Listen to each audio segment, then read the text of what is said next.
Bhatti Vikramarka number 2 అవుతారు. Influence రీత్యా ఎవరవుతారనేది కాలమే నిర్ణయించాలి.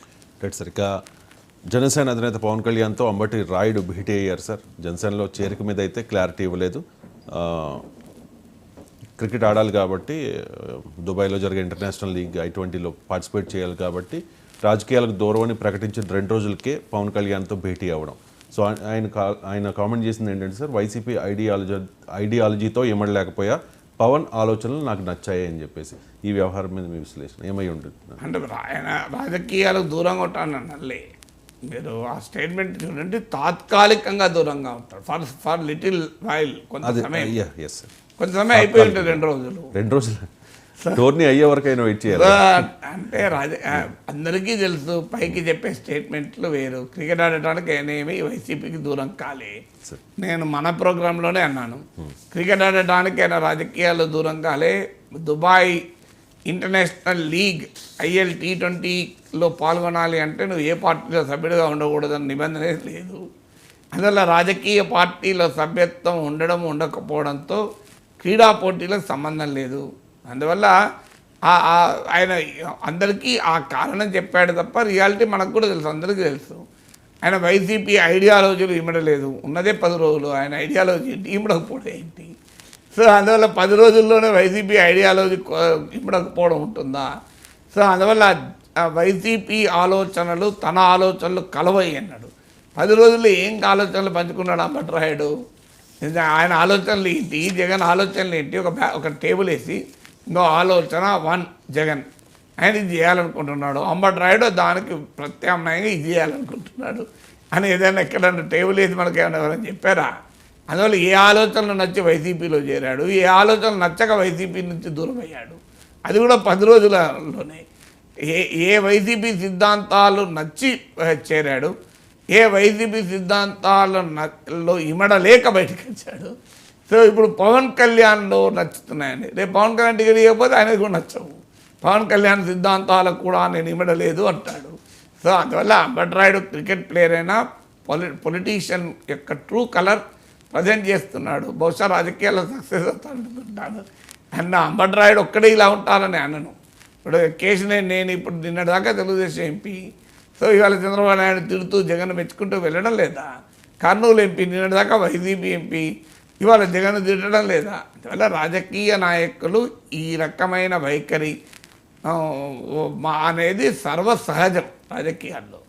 సో అందువల్ల అంబటి రాయుడు రాజకీయాల్లో చేరుతున్నాడు కనుక రాజకీయాలకు సూటబుల్ అయ్యేటువంటి స్టేట్మెంట్లు ఇస్తున్నాడు.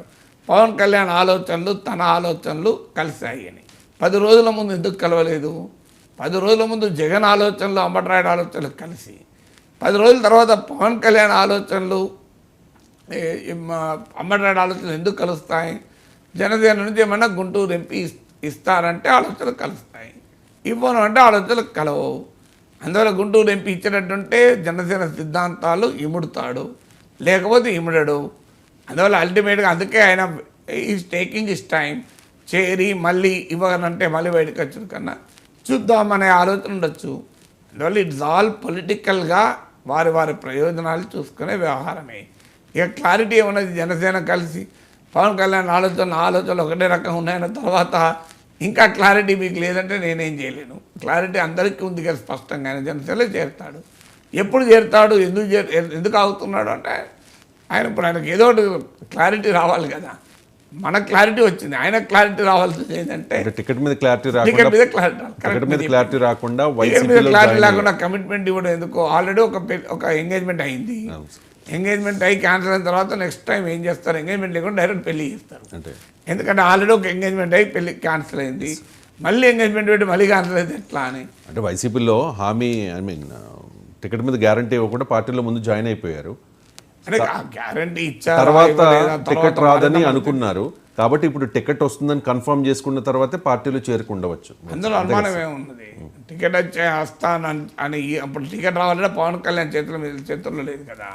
టీడీపీతో ఇంకా అండర్స్టాండింగ్ సీట్ల ఏవో ఎంపిక కాలే.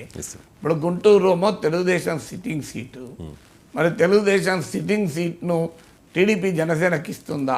అంటే ఇక్కడ గల్లా జయదేవ్ పోటీ చేయను ఆయన చేయకపోయినా టీడీపీ సిట్టింగ్ సీట్ కదండి, ఆయన కాకపోతే ఇంకోరు చేస్తారు. సమస్యల గల్లా జయదేవ్ కొరకు ఆ సీట్ లేదు కదా, ఆ seat Telugu Desam sitting seat. Telugu Desam sitting seat కనుక ఆ పార్టీ మరి జనసేనకు వదులుకుంటుందా, లేదా అంబట్రాయుడిని ఎక్కడన్నా మళ్ళీ ఎమ్మెల్యేగా నిలబెడతారా, లేదా మేము అధికారంలోకి వచ్చాక ఎమ్మెల్సీ ఇస్తామంటారా? సో అప్పుడు రాజ్యసభకు ఇస్తారని కూడా అప్పుడు వైసీపీలో చర్చ నడిచింది. సమస్య ఏంటంటే అంబట్రాయుడుకున్న కరిష్మా ఎంత, ఆయన వల్ల ఎన్ని ఓట్లు వస్తాయనేది రాజకీయ పార్టీలు లెక్కలేసుకుంటాయి. రాజకీయ పార్టీలు అన్నీ జమా లెక్కలే ఉంటాయండి, ఎవరిని కలుపుకుంటే ఎన్ని ఓట్లు వస్తాయని. ఈ జమా లెక్కల్లో ఆయన ఇమిడాలు మొదలు. సో అందువల్ల ఇనీషియల్గా అయితే ఒక కామన్ ఫ్యాక్టర్ ఏంటంటే కాపు ఫ్యాక్టర్. సో ఇద్దరికి జనసేనకు వెనకాల ఉన్న కాపు ఫాలోయింగ్, అంబట్రాయుడు కాపు ఫాలోయింగ్ కనుక అదనంగా అంబట్రాయుడు ఏం తేగలడు జనసేనకు. సో అందువల్ల పవన్ కళ్యాణ్ను చూసి ఓట్లు వేయని వాళ్ళు అంబట్రాయుడిని చూసి ఎంతమంది ఓట్లేస్తారన్న పాయింట్. వైసీపీ ఎందుకు ప్రయత్నించిందంటే కాపుల్లో ఒక ప్రామినెంట్ ప్లేయర్ కనుక ప్లాన్ వేసింది. సో పవన్ కళ్యాణ్కు అదనంగా అంబట్రాయుడు తేగలిగేటువంటి వాల్యూ అడిషన్ ఏంటి, అది జనసేన కూడా చూసుకుంటుంది కదా. అందువల్ల పవన్ కళ్యాణ్తో వచ్చే ఓట్లు వస్తాయి, జనసేనతో వచ్చే ఓట్లు వస్తాయి, అదనంగా అంబట్రాయుడుతో ఓట్లు రావాలి, అప్పుడే ఆ పార్టీ ఆలోచిస్తుంది. అందువల్ల ఆ జమా లెక్కలు ఇంకా తేలినట్టు లేవు. అందుకే బహుశా ఈలోగా క్రికెట్ కంప్లీట్ చేసుకొని వస్తాననుకుంటాను. రాయుడు డైరెక్ట్గా వచ్చి జనసేనలో జాయిన్ అయితే